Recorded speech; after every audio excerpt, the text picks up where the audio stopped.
But let's navigate the app first. When you open the app, there are 4 sections right on the bottom of the screen. In the shop tab, you see all the supported stores. The search bar and filters are on the top. You can search for brands and items. In the second tab, you find your past orders with remaining payment. Here you can pay for the payment before the due date. The following section is the cart section. This is a new feature in Afterpay and we will learn to use it later in this video. On the top, you find a barcode option. You can use the barcode in store in supported stores. Now let's learn how the app works online. On the checkout page, choose Afterpay. A window displays asking to put in your account details. Sign in with your Afterpay account. The next steps are to make sure that you have enough limits. If your account is new, Afterpay will most likely charge the first payment upfront. So make sure you have enough money in your credit card or debit card before processing to the payment.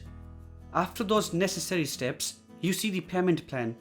The final step is to proceed. Once done, you have paid with Afterpay. Now let's talk about using Afterpay in store.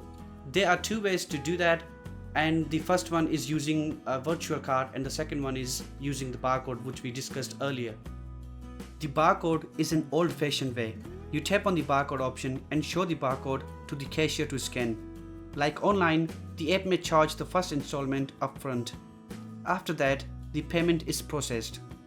The second method, which is not fully developed yet, is using the virtual card.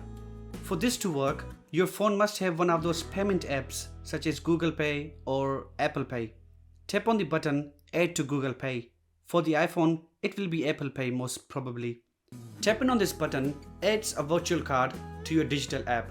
Before using the card, you must activate it in the application. Anyway, the card only works on the participant stores at the moment. To pay with Afterpay, open the digital wallet app and go to the Afterpay card, and then just hit the terminal to pay. It's pretty straightforward.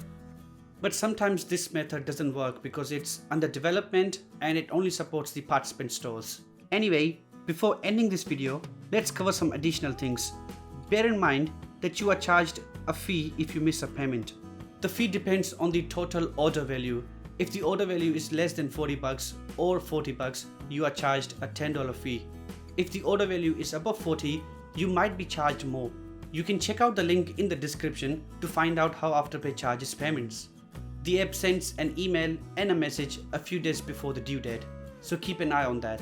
Anyway, that's pretty much all for this video. Thanks for watching and I hope it helped. Please like the video if it helped, and if you have any comments or questions, drop them down below. I'll see you in the next video. Until then, take care.